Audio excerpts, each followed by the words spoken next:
This is ECG report posted on 18th May 26. Please listen carefully. It's very important and it is very often asked question in postgraduate and with good students in undergraduate examination. So please listen properly and check the diagram again that I have gave you on 18th of May. Now here is the report. Heart rate is 170 per minute and this is ventricular rate. When you can't see P wave, or P wave is absent, you have to write that this is the ventricular rate. So it is 170 per minute. Then axis is normal and regular. QRS duration is normal. PR interval, QT interval is normal. Normal progressive pattern of R wave. So everything is normal except P wave is not present and the ventricular rate is 170. This is known as by different names: supraventricular tachycardia. This is also known as paroxysmal atrial tachycardia, and you will find few more names in the book. Now please remember, this is arrhythmia. It is arrhythmia because the SA node is not generating this fast activity. SA node has no capacity to generate 170 per minute. So it is generated either by atrial muscle mass or from AV node, where there is re-entry of the stimulus. Re-entry means the ectopic. Ectopic means is the origin is from other than SA node. So here the origin is in the atrium and it is coming down and it is making a re-entry phenomenon.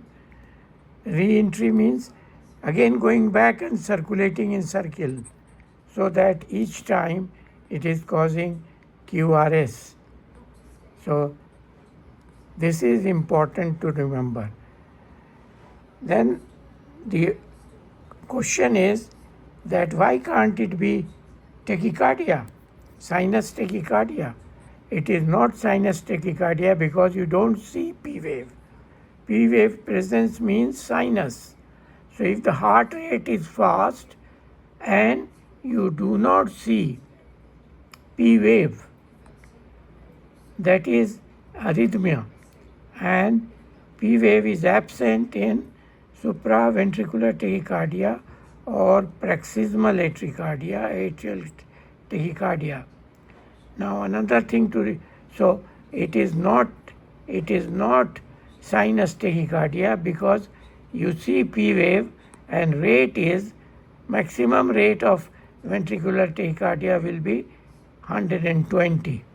So if you see a heart rate more than 120, 30, 40, whatever, 170, and you do not see P wave, that means you are looking at supraventricular tachycardia.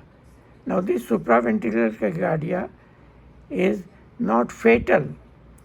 It can be treated and it results in palpitation. Another thing that you should remember, that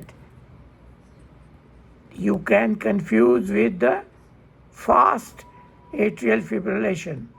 Fast atrial fibrillation can give a very high ventricular contraction rate. But the difference between supraventricular tachycardia and atrial fibrillation, both will have no P wave and fast heart rate. And how will you distinguish? Look at the R wave.